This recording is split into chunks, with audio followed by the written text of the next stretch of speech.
Bookmark. The airport terminal buzzed with the usual hum of travelers, some glued to their phones, others sipping coffee as they waited for their boarding call. Among them, Sophia Carter stood near the gate, one hand gently resting on her belly. 7 months pregnant, she was exhausted from the day's travel, but at least she had a comfortable first-class seat waiting for her. Her husband Daniel had been adamant about it. "You need space," he had told her. "I don't want you crammed into an economy seat for hours." It was a long flight, and he wanted her to have the best. So far, everything had gone smoothly. The airline staff at the check-in counter had been polite, even offering assistance if she needed it. But as she stepped onto the plane, something shifted. The first-class cabin was sleek and quiet, a stark contrast to the crowded economy section she had passed through. She found her seat easily, 1B, right by the window. It was perfect. With a sigh of relief, she sank into the plush seat, adjusting a small pillow behind her back. Finally, she could relax. But the moment was short-lived. A sharp voice cut through the air. "Ma'am, you must be in the wrong seat." Sophia looked up, startled. A flight attendant stood beside her, arms crossed, eyes cold and assessing. Her name tag read, Miss Whitmore, and everything about her, from her perfectly pressed uniform to her tightly wound blonde bun, screamed authority. Sophia reached into her bag, pulling out her ticket. "I'm in 1B, she said calmly. Ms. Whitmore barely glanced at the ticket before handing it back. "First class is for premium passengers," she said, her tone clipped. "Are you sure this is yours?" A few nearby passengers turned their heads, listening. No one spoke, but Sophia could feel their curiosity pressing in on her. Her fingers tightened slightly around the armrest. "Yes, I'm sure. I booked this seat." Miss Whitmore sighed, shaking her head dramatically. "Did someone buy it for you?" Sophia's chest tightened. It wasn't the question itself that stung. It was the way she said it, dripping with condescension, an assumption wrapped in polite dismissal. "My husband booked it for me," she said evenly. "Miss?" Whitmore's lips twitched as if she was holding back something. A smirk? A scoff? Her eyes flickered down to Sophia's pregnant belly before returning to her face. "I'll have to check with the front desk," she said briskly. "In the meantime, I need you to move to economy so we can complete boarding." Heat rushed to Sophia's face, not from embarrassment but from anger. "You can check," she said, her voice firm, "but I'm not moving." The flight attendant's expression hardened. "Ma'am, I don't have time for this. If you refuse to move, I'll have to call security." More passengers turned their heads now. Whispers rippled through the cabin. Some people shifted uncomfortably in their seats, while others avoided eye contact entirely. Sophia remained still, her hand protectively resting over her belly. "Call whoever you need to," she said. "But I'm not moving." Miss Whitmore's patience snapped. Her nostrils flared, and she leaned down slightly, voice lowering but losing none of its sharpness. "Listen," she hissed. "I don't know how you got this ticket, but let's not make this difficult. You don't belong in first class." Sophia's breath caught in her throat. She wasn't sure what stunned her more, the audacity or the sheer cruelty in those words. "Excuse me?" she asked, her voice steady despite the storm raging inside her. Miss Whitmore didn't blink. "Get up." For a second, Sophia wondered if this was actually happening. Did this woman truly believe she had the authority to remove her without even checking the facts? And then, before she could respond, something happened that shocked the entire cabin. Miss Whitmore raised her hand and slapped her. A sharp crack echoed through the air. Gasps filled the cabin. Passengers froze in disbelief. But what Miss Whitmore didn't know, the woman she had just humiliated was the wife of the man who owned the airline. The slap rang through the cabin like a whip cracking through the air. Gasps rippled across first class. A woman seated across the aisle, Mrs. Harrington, let out a stunned whisper. "Oh my God." A businessman near the aisle stiffened, adjusting his tie uncomfortably. His eyes darted away, pretending he hadn't just witnessed what had happened. Sophia's head snapped slightly to the side, her cheek burning from the impact. Instinctively, her hand flew to her face, fingers brushing over the stinging skin. The pain was sharp, but the shock was worse. Miss Whitmore, the flight attendant who had just struck her, stood tall, adjusting her uniform as if nothing had happened. Her expression was cold, indifferent, like she had merely corrected a mistake. "Now," she said, voice firm, "get out of this seat before I have you physically removed." A hush fell over the cabin. Passengers sat frozen, some shifting uncomfortably in their seats, others staring in disbelief. The weight of unspoken judgment filled the space, pressing down like a heavy fog. But Sophia didn't move. Her fingers trembled, but not from fear. She had been humiliated before. But this was different. She didn't argue. She didn't raise her voice. Instead, she reached for her phone. Her hands moved quickly, typing out a message. She slapped me. Then she hit send. Sophia kept her eyes forward, her heartbeat pounding in her ears. The sting on her cheek was fading, but the humiliation was not. Ms. Whitmore stood over her, waiting, expecting submission. She had no idea what she had just set in motion. A vibration against Sophia's leg signaled a reply. She glanced down at her screen. A single text from Daniel. "What did you just say?" Her fingers moved swiftly. "The flight attendant. She slapped me." The message sent instantly. 3 dots appeared on the screen. Then another message. "What flight number?" Sophia inhaled deeply, copying the details from her ticket. The moment she hit send, a wave of calm washed over her. It was out of her hands now. Miss Whitmore tapped her foot impatiently. "Ma'am, this is my final warning. Either you move, or I will have someone remove you from this seat." Sophia exhaled slowly, then turned her head, meeting Miss Whitmore's gaze directly. "You should call whoever you need to call." There was something in her tone that made the flight attendant hesitate. A flicker of uncertainty crossed her face. But just as quickly, it vanished. She squared her shoulders, spun on her heel, and marched toward the front of the plane. The cabin buzzed with whispers. Passengers exchanged wide-eyed glances. Across the aisle, Mrs. Harrington leaned in slightly. "Are you all right, dear?" Sophia nodded, forcing a polite smile. "I'm fine." She wasn't. Not really. But she wouldn't let it show. The overhead speaker crackled to life. A voice came through. "Miss Whitmore, please report to the cockpit immediately." Sophia's eyes flickered toward the front of the plane. Her heart beat a little steadier. She had a feeling Miss Whitmore had just made the biggest mistake of her life. At the announcement, the flight attendant stiffened. Her head snapped toward the cockpit.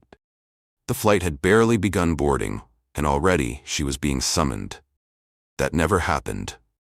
Flight attendants didn't get called to the cockpit unless something serious was going on. A small bead of sweat formed at her temple. She glanced back at Sophia, who sat calmly in her seat, her fingers resting lightly over her belly. Something about her composure was unsettling. She wasn't panicking, she wasn't arguing, she was just waiting. With a tight sigh, Miss Whitmore turned and walked briskly toward the front of the plane. The moment she disappeared into the cockpit, a low murmur spread through first class. "Did she really just slap her?" A man in the aisle seat whispered. "I saw it," another passenger muttered. "Clear as day." Across the row, Mrs. Harrington shook her head slowly. "That woman," she said softly, her voice tinged with disbelief, "has no idea who she just messed with."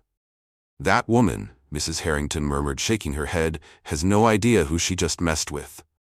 But Sophia didn't react to the murmurs. She had already done what needed to be done. Inside the cockpit.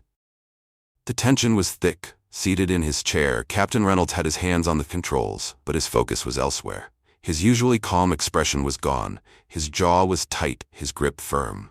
On the in-flight phone screen, a senior airline executive, Mr. Townsend, stared back at them. His face was unreadable, but his voice, ice cold. Ms. Whitmore cleared her throat, folding her arms tightly over her chest. "You needed me, Captain?" Captain Reynolds wasted no time. "Miss Whitmore," he said sharply, "we just received a direct call from the executive office. A first-class passenger was assaulted by a flight attendant. Would you like to explain that?" A chill ran down Miss Whitmore's spine. The word assault made everything sound so much worse than she had intended. She hesitated, then forced a shrug. It was just a minor discipline issue. She refused to move seats. "I handled it." A silence. Then Mr. Townsend's voice came through the speaker, deadly calm. "Handled it?" he repeated. A pause. "You handled it by putting your hands on a passenger?" Ms. Whitmore clenched her jaw. "Sir, I was just trying to maintain order in first class. She was sitting in a seat she didn't belong in. I was enforcing policy." Captain Reynolds exchanged a glance with Mr. Townsend. The silence that followed made her stomach tighten. Then Mr. Townsend spoke again, his words cutting through the tension like a blade. "Did you check her ticket before demanding she move?" A long beat of silence. Miss Whitmore's lips parted slightly, but no words came out. Captain Reynolds leaned forward, his voice low but sharp. "Did you even verify if she was in the wrong seat before you touched her?" Miss Whitmore swallowed hard. She had assumed. She hadn't actually checked. And now? The silence in the cockpit was deafening. Then Mr. Townsend's voice came through again. "You removed Sophia Carter from her seat," he said, his tone like steel. A pause. "Do you know who her husband is?" A strange, sinking feeling spread through Miss Whitmore's chest. That name, Carter, why did it sound familiar? She barely had time to process it before Captain Reynolds gave the answer. "Her husband is Daniel Carter." Silence. Then the words that sealed her fate. "He owns this airline." The color drained from Miss Whitmore's face. The hum of the aircraft suddenly felt louder, pressing in on her from all sides. "You just assaulted the wife of the most powerful man in this company," Mr. Townsend said, his voice eerily calm. "And you did it in front of an entire first-class cabin." A sharp ringing filled Miss Whitmore's ears. Her hands went ice-cold. Captain Reynolds exhaled sharply. "We have direct orders from Mr. Carter," he said. "You are to return to Mrs. Carter immediately. Publicly apologize in front of the passengers. Escort her back to first class, full service. And when this flight lands..." A pause. "You will report directly to the executive board." Ms. Whitmore barely heard the last part. Her mind was spinning. She had humiliated Sophia Carter. She had put her hands on the owner's wife. And now? Her career was hanging by a thread. When Miss Whitmore stepped out of the cockpit, her hands were clammy, her legs weak. But the moment she re-entered first class, she felt it. The shift in the air. The whispers. The stolen glances from passengers. Just minutes ago she had commanded authority. She had spoken with confidence, ordered a pregnant woman out of her seat without a second thought. But now? Now she was the one dreading every step back down that aisle. Sophia hadn't moved. She sat exactly where Miss Whitmore had left her. Her expression? Calm. Unreadable. Her phone rested lightly in her lap, fingers tapping against the screen as if she had all the time in the world. The sight made Miss Whitmore's stomach turn. She took a shaky breath, forcing herself to kneel slightly beside Sophia's seat. The humiliation of what she had to do burned through her pride. But there was no way out. She cleared her throat. "Mrs. Carter," she said, her voice stiff, "there's been a misunderstanding." Sophia's gaze lifted from her phone, locking onto Ms. Whitmore with quiet intensity. "A misunderstanding?" The words were soft, but the weight behind them was heavy. Ms. Whitmore's throat tightened. She could feel the eyes of the other passengers on her. Waiting. Watching.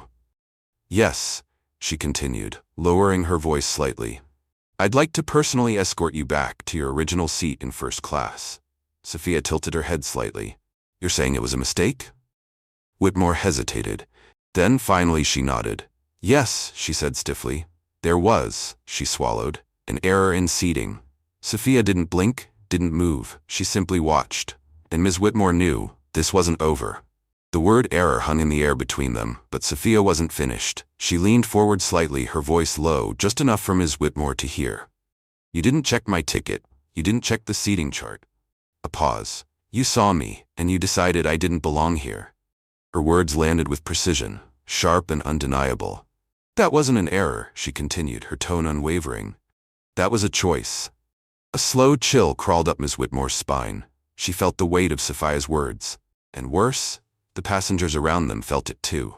A man in first class cleared his throat awkwardly. "You know," he muttered, shifting uncomfortably, "it would probably help if she actually said she was sorry." A ripple of murmured agreement spread through the cabin. Sophia didn't smile, but something in her eyes sharpened. She leaned back, folding her arms. "Apologize." The single word felt like a command. For a moment, Ms. Whitmore hesitated. She had spent years controlling situations exactly like this. She had always been the one enforcing the rules, the one making sure passengers fell in line. But this time, she wasn't in control. She inhaled deeply, her pride burning as she forced the words out. "I'm sorry, Mrs. Carter." She swallowed hard. "I misjudged you, and I shouldn't have treated you that way." Silence stretched between them. Then, finally, Sophia nodded. "Good." She rose from her seat with quiet confidence, adjusting her bag over her shoulder. She didn't rush. She didn't look flustered. She carried herself with the same unshaken grace she had when she first boarded. And as she walked past the rows of first-class passengers, people who had stayed silent when she was humiliated, there was no gloating, no smugness, just the undeniable fact that the power had shifted. Miss Whitmore followed behind, her hands stiff at her sides. The air around her felt different now. The respect she had once commanded from both passengers and crew had vanished, and deep down, she knew she wouldn't be getting it back. She had humiliated the wrong person. And now, she was about to find out just how much that mistake would cost her. Sophia settled into her seat once again. She adjusted the pillow behind her with calm, deliberate movements. Her hands no longer trembled. The sting on her cheek had dulled, replaced by something sharper. But the tension in the cabin remained. Passengers who had once ignored her were now stealing glances. Their expressions had shifted between discomfort and quiet shame. They had seen everything. They had heard everything. And yet, not one of them had spoken up when it mattered. Now, it was too late. Her posture stiff, as if she didn't quite know what to do next. She cleared her throat, her voice thinner than before. "If there's anything you need, Mrs. Carter, please don't hesitate to ask." Sophia's eyes lifted slowly, her expression unreadable. "You didn't offer me anything before." Miss Whitmore blinked, caught off guard. "Excuse me?" "When I first sat down," Sophia said smoothly, "you didn't offer me water. You didn't ask if I needed anything. You didn't even greet me properly, the way you did with the other first-class passengers." A beat of silence. "But now you're offering?" A few passengers shifted uncomfortably in their seats. Across the aisle, Mrs. Harrington let out a small, amused huff, as if to say, "She has a point." Miss Whitmore swallowed hard, struggling to keep her voice steady. "That wasn't my intention." Sophia tilted her head slightly. "No?" A pause. "Then what was your intention?" Whitmore opened her mouth, then closed it again. Sophia studied her for a long moment. Then, finally, her voice softened. "I'll take a sparkling water." Miss Whitmore nodded quickly, relieved to have something to do, something to distract from the weight of her own actions. She turned and hurried toward the galley, her hands gripping the tray a little too tightly as she poured the drink. From the corner, Lily, the younger flight attendant, watched quietly, her expression unreadable. "That didn't go well, did it?" she muttered. Miss Whitmore shot her a sharp glare. "I don't need your commentary." Lily smirked, leaning against the counter. "I wasn't offering any." Miss Whitmore exhaled sharply, grabbed the tray and walked stiffly back toward first class. She placed the glass carefully on Sophia's tray table. Her hands trembled slightly. Sophia picked up the drink, but she didn't take a sip. Instead, she looked up at Miss Whitmore. And for the first time, Miss Whitmore had to face the weight of what she had done. Sophia picked up the glass of sparkling water, but didn't take a sip. Instead, she looked up at Miss Whitmore. One last time. "By the way," she said, her voice light, almost conversational, "I texted my husband about you." A sharp chill ran down Miss Whitmore's spine. Sophia swirled the glass slightly, watching the bubbles rise to the surface. "He wasn't happy." Miss Whitmore forced a small, tight smile. I see." Sophia's eyes met hers, sharp, unwavering. "Do you?" she asked, tilting her head slightly. "Because I don't think you understand just how much trouble you're in." She took a slow sip of her drink. Miss Whitmore stiffened. "I truly regret how I treated you," she stammered. Sophia set the glass down. Leaning back in her seat, she exhaled. "Good." A pause. "Because in about 30 minutes, you're going to regret it even more." Miss Whitmore stood frozen for a moment, her body rigid. Then, without another word, she nodded stiffly and walked away. Miss Whitmore's pulse pounded in her ears as she retreated to the galley. Her hands trembled slightly as she adjusted a stack of napkins, pretending to busy herself. But nothing could drown out the weight of the moment. This wasn't like the difficult passengers she had dealt with before. This was different. She had always believed she was in control, that her authority in the cabin was final. But now, she wasn't in control of anything, and she could feel it. Passengers whispering just beyond the curtain separating first class from the galley. Eyes were on her, judging, waiting. "You're really sweating this, huh?" The voice made her flinch. She turned sharply to see Lily leaning against the opposite counter, arms crossed, watching her with a knowing look. "Mind your business," Miss Whitmore snapped. Lily raised her hands in mock surrender. "Hey, I'm just saying," she mused. You embarrassed that woman in front of a plane full of people, and now it turns out her husband runs the airline." She shrugged. "Yeah, I'd be nervous too." Miss Whitmore's jaw clenched. "It was a mistake," she muttered. Lily tilted her head, curious. "A mistake? A pause? Or a choice?" Miss Whitmore's throat tightened. She didn't respond. Lily exhaled, pushing off the counter. "Well," she said, stretching her arms lazily, "I hope you've got a plan." She smirked. "Because in about 20 minutes, we're landing." She turned to leave, throwing a glance over her shoulder. "And I doubt Mr. Carter is the forgiving type."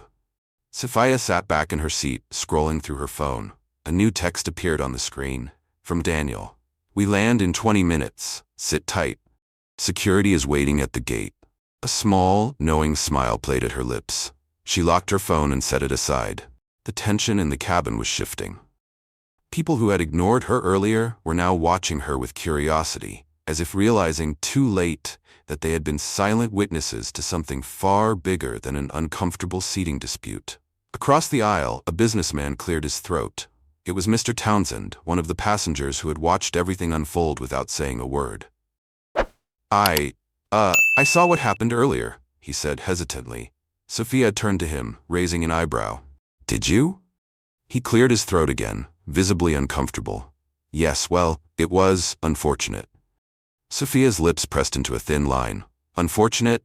I mean," he added quickly, shifting in his seat, "it was clearly a mistake on the flight attendant's part. She shouldn't have treated you that way." Sophia studied him for a moment. Then she gave a small nod. "And yet," she said evenly, "you sat there and said nothing when it happened." Mr. Townsend's face reddened slightly. His gaze dropped, his fingers rubbing against his palms. Sophia let the silence stretch between them. Then, without another word, she turned back to her magazine. The overhead intercom crackled to life. Captain Reynolds' voice came through. "Ladies and gentlemen, we're beginning our descent. Please make sure your seatbelts are fastened and tray tables are in the upright position. We'll be landing shortly." Sophia reached down and buckled her seatbelt. Then, she stole a glance toward the front of the plane. Ms. Whitmore still hadn't returned. She doubted she would, but it didn't matter. Her time was running out. Sophia wasn't sure what Daniel had planned, but she knew one thing for certain. Ms. Whitmore had made the biggest mistake of her life. The plane descended smoothly, but inside the cabin, the tension was anything but steady. Passengers who had once been buried in books or lost in in-flight entertainment were now stealing quick glances toward first class, toward Sophia, toward the front of the plane where Ms. Whitmore had disappeared. Sophia sat still, hands resting lightly over her belly, her breathing even, but inside she could feel the anticipation building. She had no idea what Daniel had planned, but if there was one thing she knew about her husband, it was this. He didn't make idle threats. Miss Whitmore was about to learn that firsthand. A faint ding echoed through the cabin as the seatbelt sign illuminated. Flight attendants moved through the aisles for final checks, their voices softer than usual, their movements more restrained. Even they could sense the weight in the air. The intercom crackled again. "Cabin crew, prepare for landing." Sophia glanced at her phone. A new message from Daniel appeared. "Stay seated when the plane lands. Do not move. Security will handle everything." She exhaled slowly, locking her phone and placing it on the tray table. Meanwhile, in the galley, Miss Whitmore remained hidden, her fingers gripping the counter so tightly her knuckles turned white. She had spent years perfecting the art of control, ensuring that every flight operated with absolute order. But now, for the first time, she felt something unfamiliar. Powerlessness. She could already see it. Passengers stepping off the plane, security waiting at the gate, executives lined up to take her aside for a conversation she wouldn't be able to talk her way out of. And worst of all, she had no defense. The wheels touched the runway with a soft thud, but unlike most landings, there was no excited chatter, no quiet murmurs of relief. Instead, the air inside the cabin was thick with an unspoken tension. No one quite knew what they were waiting for, but they could feel it. Something was coming. The intercom buzzed again. "Ladies and gentlemen, welcome to our destination. The local time is 3:45 p.m. Please remain seated until the seatbelt sign has been turned off and the aircraft has reached the gate." The plane taxied slowly toward the terminal, but each second stretched longer than it should have. Sophia glanced toward the galley, waiting. Then, finally, the ding of the seatbelt sign turning off. Normally, passengers would rush to unbuckle, eager to grab their bags and be the first off the plane. But not this time. No one moved. All eyes turned toward the front of the plane. Then it happened. A uniformed security officer stepped onto the aircraft, tall, broad-shouldered, moving with the kind of authority that left no room for questions. The murmurs in the cabin grew louder. Some passengers whispered, "Is this about what happened?" Others sat frozen, watching the scene unfold. The officer barely glanced around before his gaze locked onto one person. Miss Whitmore. The moment her name was spoken, the tension snapped. She stiffened, her body instinctively straightening, though there was no confidence left in her stance. Slowly, she stepped forward. "Yes," she said, her voice carefully controlled, though a slight tremor betrayed her. The officer's face remained unreadable. "You'll need to come with us."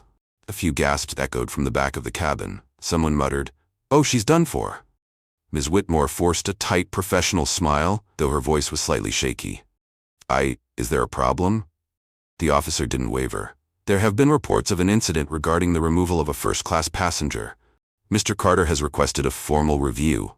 You'll need to come with us for questioning."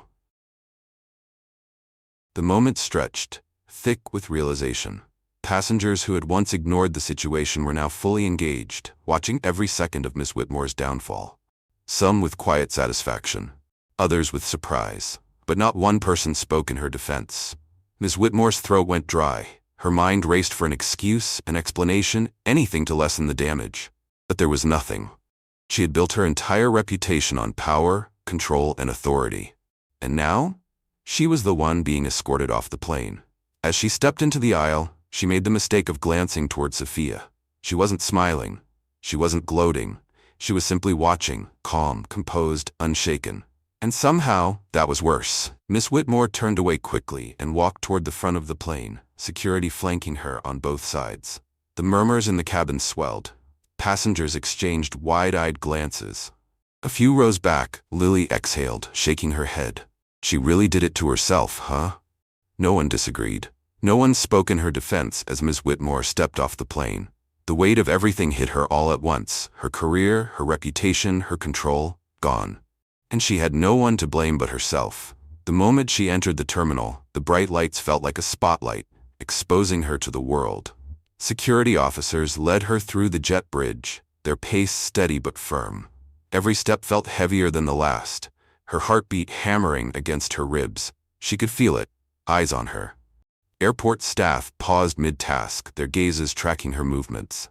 The whispers started, low at first, then growing like an incoming storm. "Is that her?" "Yeah, that's the flight attendant who got in trouble." "What did she even do?" "I heard she hit someone in first class." Miss Whitmore kept her head down. Her usual authoritative stride had vanished, replaced by something smaller, weaker. At the end of the jet bridge, two men in dark suits stood waiting, airline executives. One of them, Mark Ellison, the airline's senior operations manager, stepped forward, his expression unreadable. "Miss Whitmore," he said evenly, "come with us."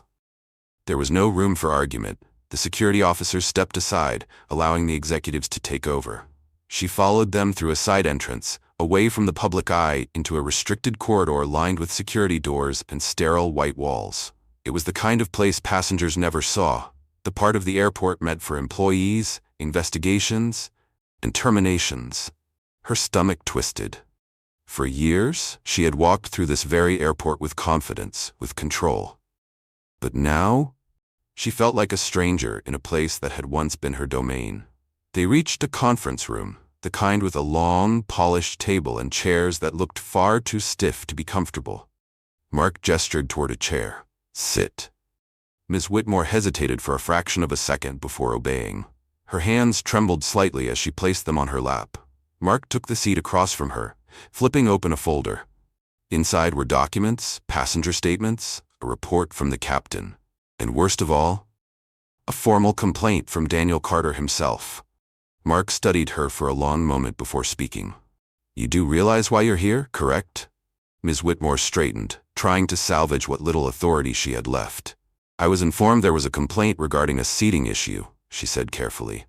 Mark exhaled through his nose, shaking his head. A seating issue? He tapped his fingers against the desk. Ms. Whitmore, you physically assaulted a first-class passenger. You failed to verify a ticket, made a public scene, and then struck someone in front of an entire cabin of witnesses. He leaned forward. Does that sound like a seating issue to you? Ms. Whitmore swallowed hard. It was a misunderstanding. Mark closed the folder. The only misunderstanding here, he said sharply, is your belief that this situation is salvageable. The air in the room grew heavier. Mark's gaze was sharp, unwavering. Let's make one thing clear. If this were any other passenger, you would already be fired. The only reason you're even getting this meeting is because Mr. Carter wanted to give you the opportunity to take accountability before we make a final decision. Ms. Whitmore's pulse quickened. Final decision? Mark didn't blink. Yes, as of now, you are suspended without pay, pending a full review by the board. Her stomach dropped. Suspended? She repeated, as if the word itself was foreign. That's correct, Mark confirmed. A final decision will be made within the week, but given the circumstances, he shrugged, I wouldn't get my hopes up. Ms. Whitmore's hands curled into fists. I've given 10 years to this airline, she said, her voice rising slightly. You can't just... Mark's expression darkened. Miss Whitmore, he said, his voice edged with warning. If this were any other employee, you'd already be walking out with a termination letter. A beat of silence. The only reason we're even considering a review is because Mr. Carter believes in accountability. That means if you take full responsibility, you might, and I do mean might, have a chance at redemption. The weight of his words hit her like a punch to the stomach. She had spent years believing she was untouchable, that she could run her flights however she wanted, enforce her own rules, control the space. And now, she wasn't in control of anything anymore. Mark sighed, rubbing his temple. I'm going to be honest with you. He fixed her with a level stare. If you try to defend yourself, if you sit here making excuses instead of admitting what you did, then this is the end of your career. Ms. Whitmore stared down at the table, her throat tight. Across from her, Mark Ellison stood, signaling that the conversation was over. You'll be escorted out of the airport, he said firmly. A formal letter will be sent to your email by tomorrow. She hesitated. She wanted to argue, wanted to demand another chance, but she knew it wouldn't matter. A security officer stepped back into the room, waiting to take her out. As she turned toward the door, Mark spoke one last time. Maybe next time, before you judge someone by how they look, you'll think twice. She didn't respond. She walked out of the room, head low, her stomach twisting in knots. And for the first time in 10 years, she had no idea what her future looked like. The security officer led her through the back corridors of the airport, the sound of her footsteps echoing in the empty hall. She had walked these halls countless times before, always with confidence, always in control. But now, every step felt like a march toward the unknown. Her hands clenched into fists at her sides, her mind racing, suspended without pay, pending a review. A review she already knew would lead to only one outcome. She had spent 10 years enforcing the rules, making sure passengers followed procedures. She had always been firm, always strict. She had believed she was doing what was necessary to keep things in order. Yet in a matter of minutes, she had lost everything. Because of one impulsive action. But was it really just one moment? Or had it been building up for years? The memory of Sophia Carter, sitting in her seat, calm, composed, unshaken, came back to her. The way she had looked at her. Not with anger, not with tears, but with certainty. Because she'd been right. Ms. Whitmore hadn't checked the ticket. Hadn't verified the seating chart. She had simply looked at Sophia and decided she didn't belong. The realization made her stomach twist.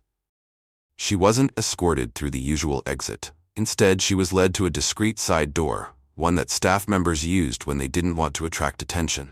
But it was too late for that. As she stepped outside, the reality of her situation crashed into her. A group of reporters stood near the terminal entrance. Cameras flashed, voices murmured, passengers checked their phones. It was spreading fast. Her humiliation wasn't going to stay behind closed doors. She picked up her pace, head down, shoulders hunched, desperate to escape the public eye.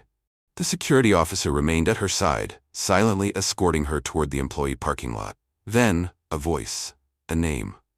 One that made her entire body freeze. Mrs. Carter. Miss Whitmore turned sharply toward the voice and saw Sophia, stepping out of the VIP terminal, her hand resting gently over her pregnant belly. Standing beside her, Daniel, tall, composed, his sleek tailored suit impeccable, his presence commanding without him needing to say a word. His sharp eyes locked onto Miss Whitmore, like a predator studying prey. Miss Whitmore felt her throat tighten. She had never met Daniel Carter in person before. She had only ever heard his name, in airline memos, in news articles, in corporate meetings. The man who built an empire from nothing. The man who owned the airline she had once thought she controlled. And now? He was looking at her. For the first time since stepping off the plane, Miss Whitmore felt fear. Sophia turned her head slightly, meeting Miss Whitmore's gaze. But unlike Daniel, her expression wasn't harsh. It wasn't even angry. It was measured, like someone who had already made peace with how this was going to end. Then, in a voice so calm it felt like a sentence, Daniel Carter spoke. "She's done." He didn't raise his voice. He didn't need to. The words were final. Miss Whitmore swallowed hard. She could beg. She could plead for another chance. But what could she possibly say? She had humiliated his wife. She had put her hands on Sophia Carter, a woman who had done nothing wrong. A woman who had simply wanted to sit in the seat she had rightfully paid for. And Miss Whitmore had taken one look at her and decided she didn't belong. There was no excuse. No apology would undo that choice. Sophia's lips parted slightly as if she were about to say something. But then, she simply gave a small, knowing nod and turned away, stepping into the black luxury car waiting for her.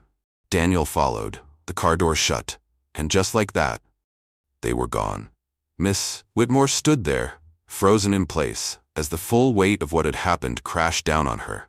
She had lost everything, and this time, there was no one to blame but herself. She had humiliated someone, and now the world was watching her humiliation unfold. She had taken a seat away from someone, and now she was the one being removed. She had looked down on someone she thought had no power, and now she was the one being looked down upon. Karma. That was what this was, and for the first time in her career, she had no control over what happened next. Because this time, she wasn't walking back onto another plane. Ms. Whitmore stood motionless in the airport parking lot, her heart pounding against her ribs. The sound of the luxury car's engine faded into the distance, but the reality of what had just happened remained sharp and unrelenting. This wasn't just a bad day at work. This wasn't something she could smooth over with an apology. This was the end of everything she had built. She clenched her fists, her breath coming in short, uneven bursts. The feeling of powerlessness was suffocating. Unfamiliar. In all her years as a flight attendant, she had never once questioned the authority she held in the cabin. It had been absolute. Her rules, her control, her word, until today. Now, the same airline she had served for 10 years had discarded her without a second thought. Because of one woman. Because of Sophia Carter. Ms. Whitmore squeezed her eyes shut, but it didn't stop the images from flashing through her mind. Sophia sitting in that first-class seat, refusing to move. The way she had stayed calm, even when slapped. The way she had held control of the situation without raising her voice, without demanding attention. And the worst part? Miss Whitmore hadn't even realized how wrong she had been, until it was too late. She took a shuddering breath, forcing herself to move. She still had a car to get to. She still had a long drive home ahead of her. And God only knew what was waiting for her once she got there. As she walked through the parking lot, her phone buzzed in her pocket. She pulled it out, and instantly wished she hadn't. Dozens of notifications. Her name was already on the internet. The story had spread like wildfire. She clicked on one of the notifications, her pulse racing. Flight attendant fired after assaulting pregnant passenger in first class. Airline CEO's wife attacked on flight, attendant faces backlash. Discrimination in first class, passenger speaks out after humiliation. Ms. Whitmore's stomach twisted as she scrolled through the headlines. There were already articles, comments, discussions. People were dissecting her every action, turning her into a villain overnight. She had lost her job, now she was losing her reputation. The comment sections were even worse. She should be banned from working in aviation ever again. You could see the entitlement in the way she spoke to that woman. No sympathy. Imagine thinking you can slap someone and not face consequences. Karma. Airlines need to start screening who they hire. No way this is the first time she's done this. Miss Whitmore's breathing became shallow. Her fingers trembled around her phone. This wasn't just about the job anymore. Her name, her face, it was everywhere now. A permanent stain on her career. A cold chill settled over her as a terrifying realization hit her. Even if the airline hadn't fired her, who would hire her now? No airline wanted an employee who had been at the center of a viral scandal. She wasn't just losing her position at one company. She was losing her future in the entire industry. Her head spun. She needed to get home. She needed to think. With shaking hands, she shoved her phone back into her pocket and fumbled with her car keys, unlocking the door and collapsing into the driver's seat. She sat there for a long moment, gripping the steering wheel so tightly her knuckles turned white. What was she supposed to do now? She had spent years following the rules, climbing the ranks, enforcing policies. She had convinced herself she was doing her job the right way, that passengers needed to be put in their place, that she had the authority to decide who was deserving of certain treatment. And yet, here she was, powerless, jobless, hated. She exhaled sharply, her vision blurring for a moment.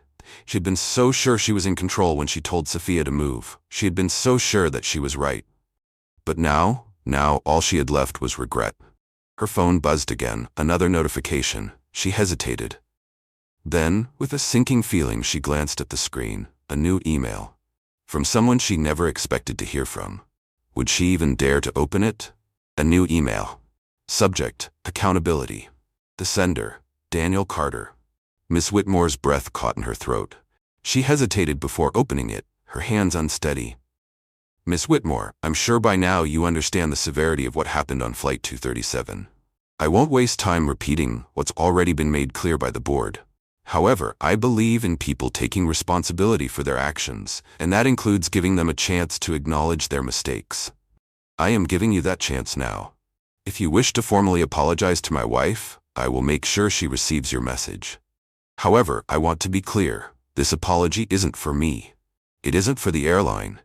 It isn't for your career. It's for the person you wronged. If you can't bring yourself to do that, then I see no reason for this conversation to continue.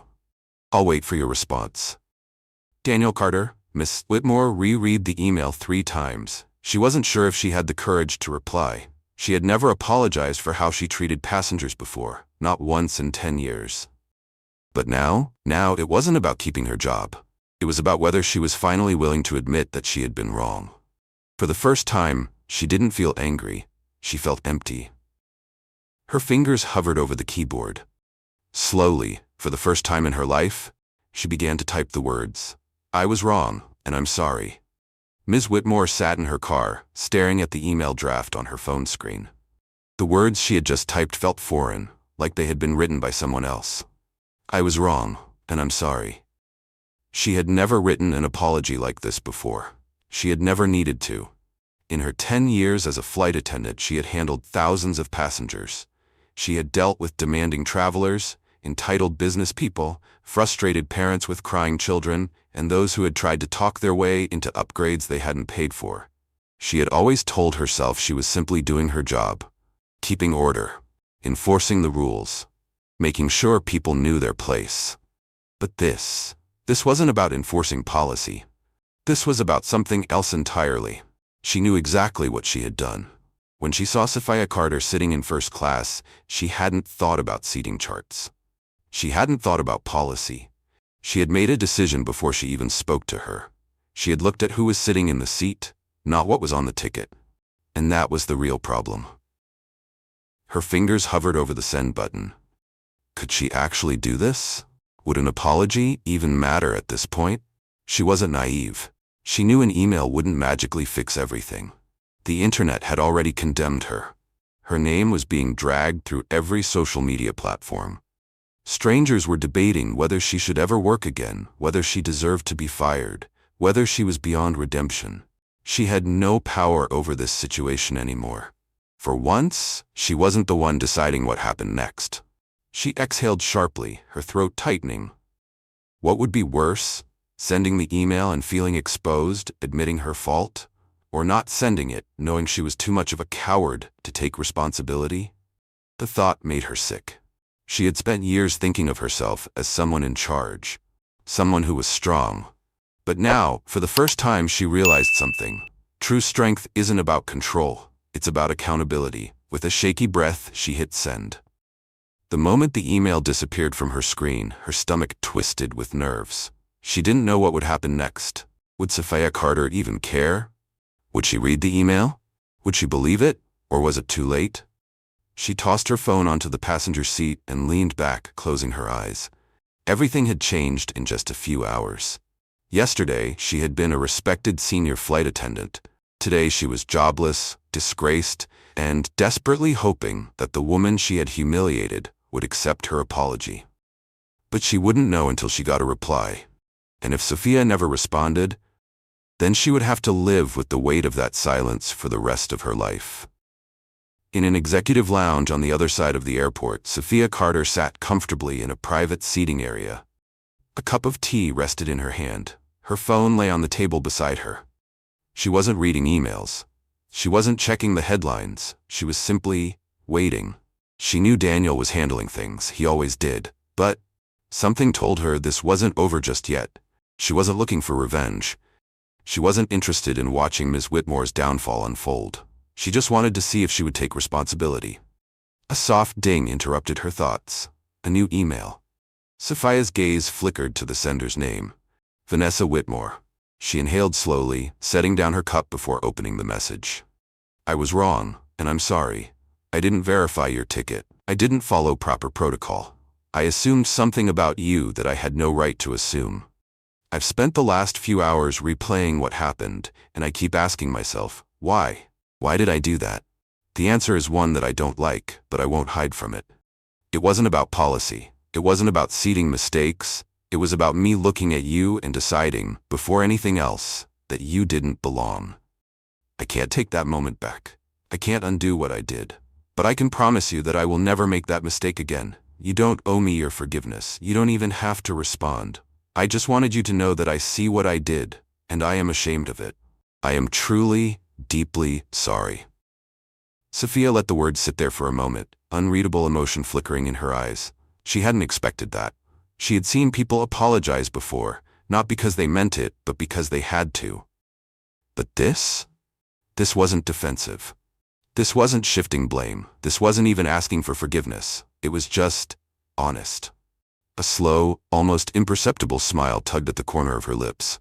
She didn't need this apology. She had already won. The system was changing. Policies were being put in place to prevent this from happening again. And Miss Whitmore? She had already faced her consequences.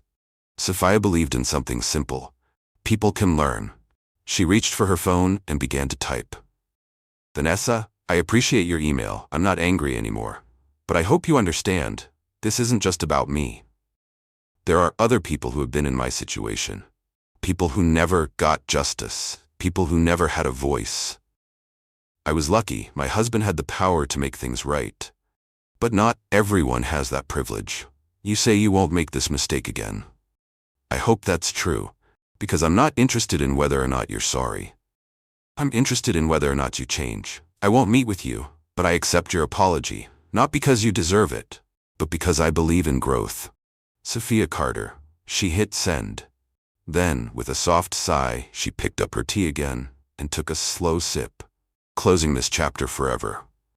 Vanessa Whitmore sat in the dim glow of her car's interior. Her phone rested in her lap. Her hands were still trembling slightly from the weight of the email she had sent. She had written it without expecting a response, without daring to believe she would even deserve one. And yet, her phone had buzzed barely 5 minutes later, a reply from Sophia Carter. She had stared at the notification for a full minute before gathering the courage to open it. And now, as she read every word, her throat tightened. Her vision blurred slightly with an emotion she had not allowed herself to feel in years. It wasn't forgiveness. Sophia had made that clear. It wasn't absolution. Because this wasn't something that could be erased with an apology. It was a chance, not to reclaim her job, not to clear her name, but a chance to actually become better. Vanessa let out a shaky breath, rereading the last few lines of the email. I'm not interested in whether or not you're sorry. I'm interested in whether or not you change.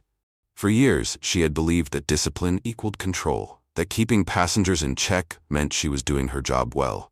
But had she ever truly thought about the people behind those seats, or had she just seen them as obstacles? Things to be moved, corrected, put in their place? Her fingers hovered over her phone.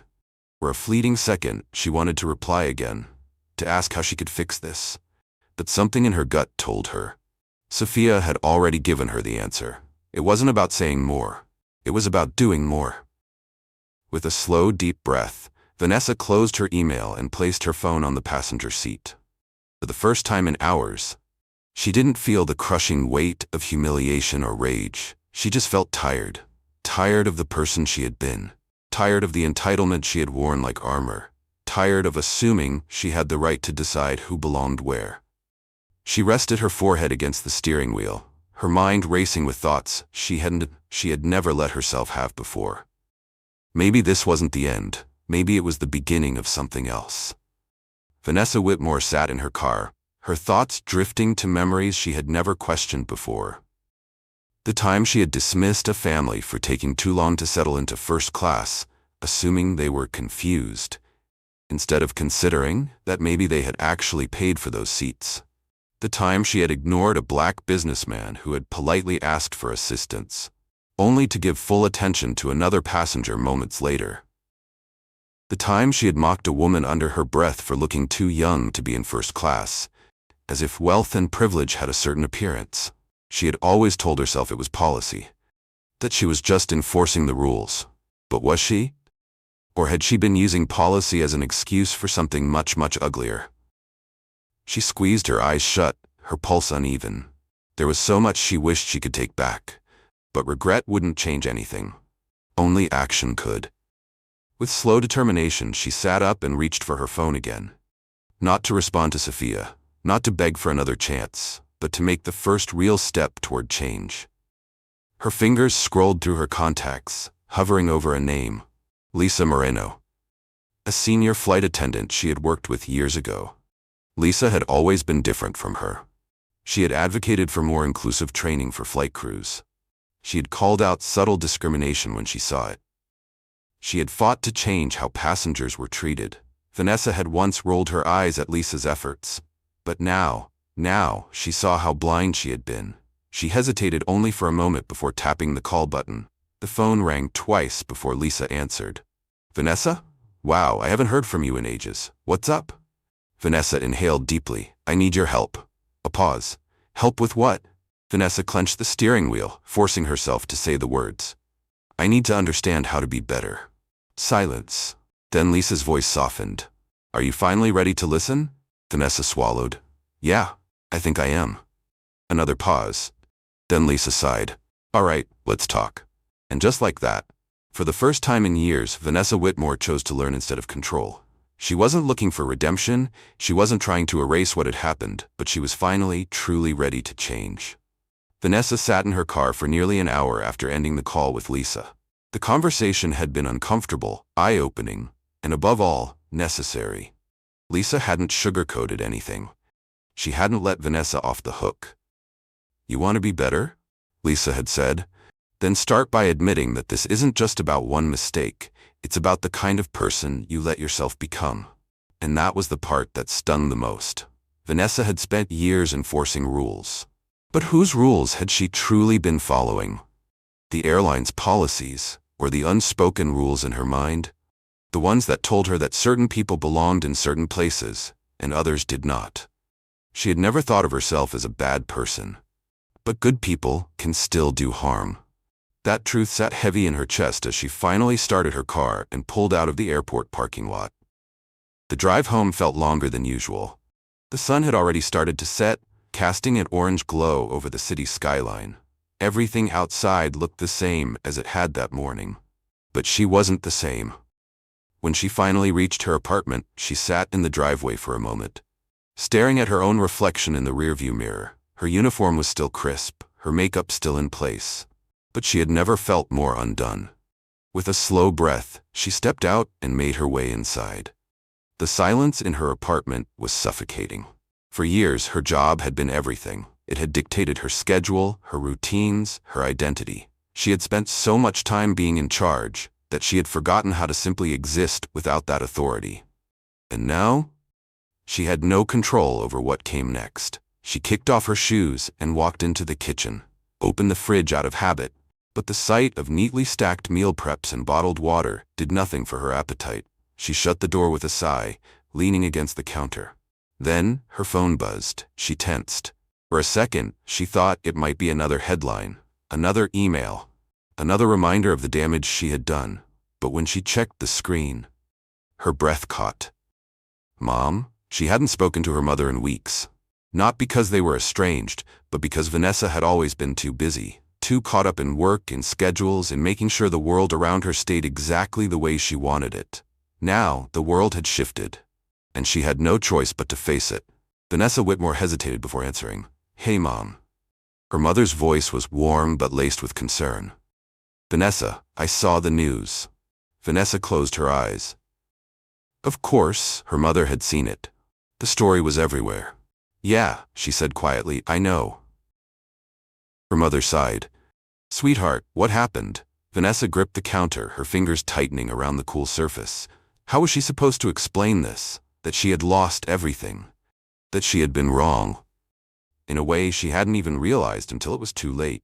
That she wasn't sure if she even deserved forgiveness. Her mother's voice softened. Vanessa, talk to me. You sound different. Vanessa swallowed. She had spent years believing she was right, convinced that her version of authority was justified. She had followed in the footsteps of strict supervisors, modeled herself after the airline's harshest enforcers, and never once questioned it. Until today. Until Sophia Carter. She inhaled shakily. Mom, I messed up. A pause. What do you mean? Vanessa's throat tightened. She had never admitted her mistakes out loud like this, but the words came before she could stop them. I judged someone. I treated them unfairly, and I didn't realize just how wrong I was, until it cost me everything. Her mother was quiet for a long moment. Then, with gentle wisdom, she spoke. Do you want to know the hardest part about realizing you're wrong, Vanessa? Vanessa swallowed. What? It's knowing that saying sorry won't erase it. But it's also knowing that you still have a choice. You can either be the person who refuses to change, or you can become someone better. Vanessa blinked rapidly, her vision blurring. And what if it's too late? Her mother's voice was steady. It's only too late if you refuse to learn. Vanessa pressed her hand against her forehead, overwhelmed by the weight of it all. She had always prided herself on being strong, on being firm, on never letting emotions interfere with her work. But right now, strength wasn't about control. It was about accountability. She had lost her job, she had lost her reputation, but maybe, just maybe, she could still find herself. Her mother's voice pulled her back. Vanessa? She took a deep breath, gripping the phone tighter. Yeah? Her mother hesitated. What are you going to do now? Vanessa stared at the blank wall in front of her. For the first time in years, she didn't have an immediate answer. But she knew one thing for sure. She wasn't going to be the same person she had been yesterday. That person was already gone. Vanessa lay awake that night, staring at the ceiling of her small apartment. The darkness felt heavier than usual, wrapping around her like a silent accusation. For the first time in 10 years, she had nowhere to be in the morning. No uniform to iron, no flight schedule to check, no passengers to direct. The job that had once defined her existence was gone, and now she was left nothing but herself. She turned onto her side, reaching for her phone out of habit, only to hesitate. For so many years her notifications had been filled with flight schedules, crew messages, work reminders. But now, all she saw were news articles, comments, judgment from strangers. She clicked on one of the links. Ex-flight attendant Vanessa Whitmore faces backlash after assaulting passenger in first class. The article wasn't even half as brutal as the comments. She deserved to be fired, let her flip burgers for a change. The problem is, people like her never think they're wrong until they get caught. I hope she never gets hired anywhere again. Vanessa swallowed hard, forcing herself to read every word. The old version of her, the one from just yesterday, would have been filled with anger, would have defended herself, would have found excuses. But now she realized something painful.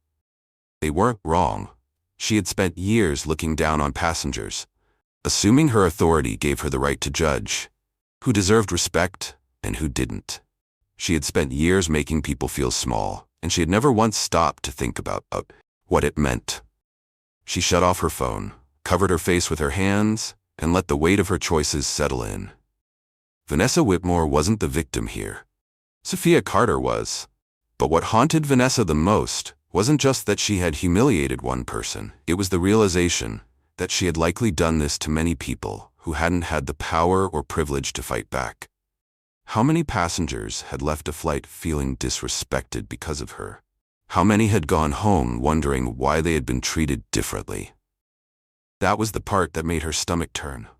She had enforced a culture she hadn't even realized she was part of. She had seen herself as someone who kept order. But in reality, she had been part of the problem. She exhaled slowly, sitting up in bed. She could spend the rest of her life wallowing in shame, or she could do something. She didn't know how yet, didn't know where to start. But for the first time, she understood what Sophia's words had truly meant. I'm not interested in whether or not you're sorry. I'm interested in whether or not you change. Vanessa reached for her laptop, her fingers hovering over the keyboard before she started typing into the search bar. Systemic discrimination in the airline industry. The results flooded the screen. She clicked on the first article, then another, then another.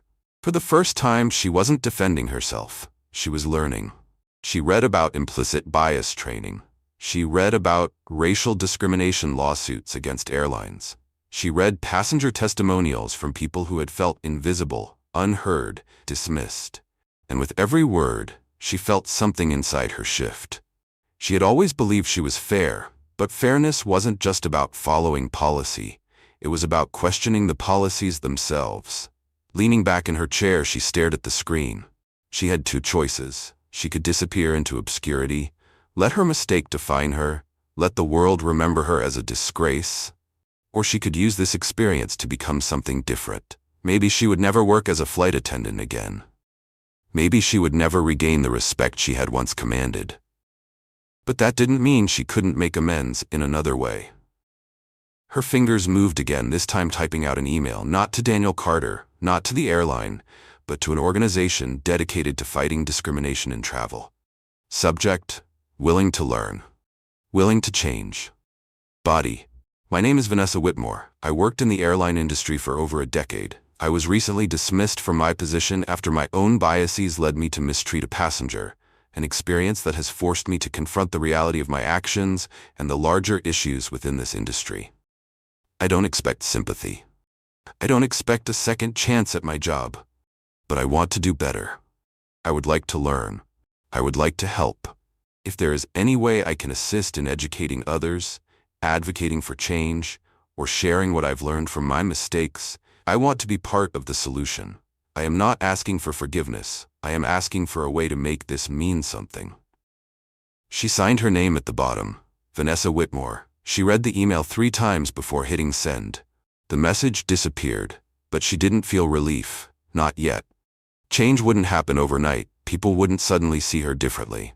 But this was the first step. For the first time in her life, Vanessa Whitmore wasn't looking for control.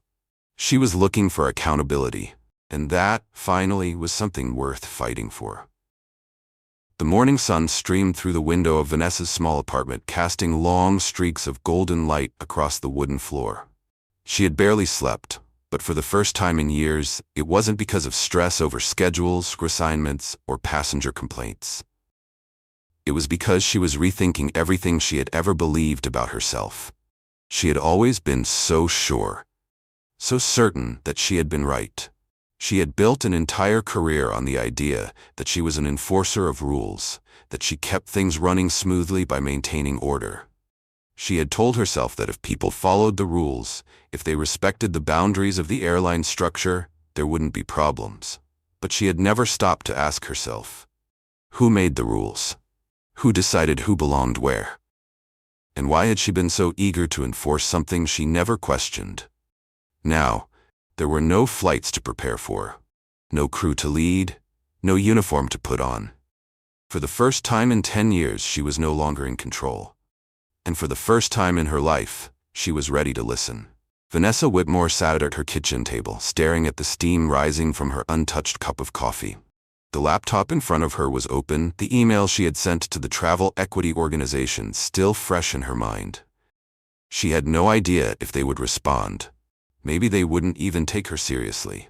But for the first time she had done something not for herself, not to fix her career, not to restore her reputation, but simply because she wanted to learn. Her phone buzzed. At first she tensed, expecting another headline, another reminder of how the world saw her now. But when she glanced at the screen, her breath caught. Inbox, one new message from Equal Access in Aviation. Heart pounding, she clicked it open. Miss Whitmore, we received your email and appreciate your honesty. It isn't often that people in your position take accountability without being forced to. We would be open to a conversation. We are hosting an upcoming seminar on bias in the airline industry.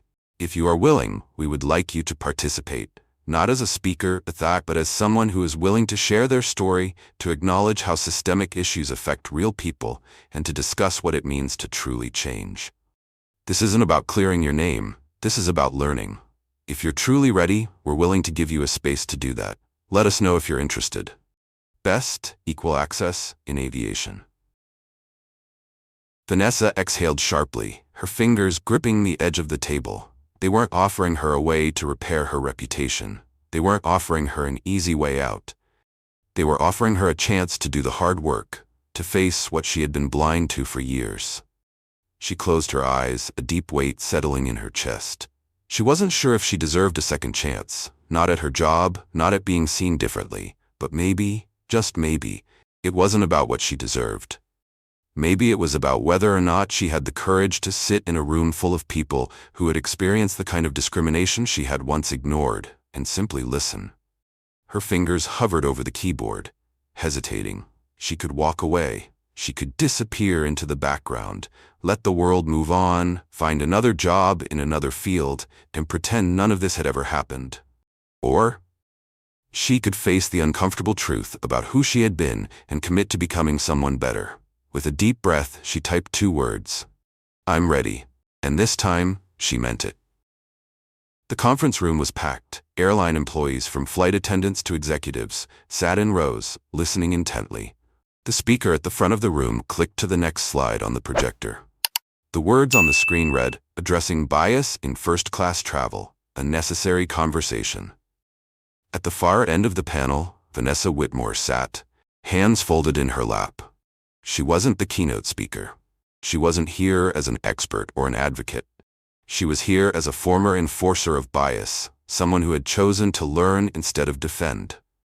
When it was her turn to speak, she picked up the microphone, took a deep breath, and looked out at the faces staring back at her. People who were just like she had been a year ago, believing they were simply following the rules.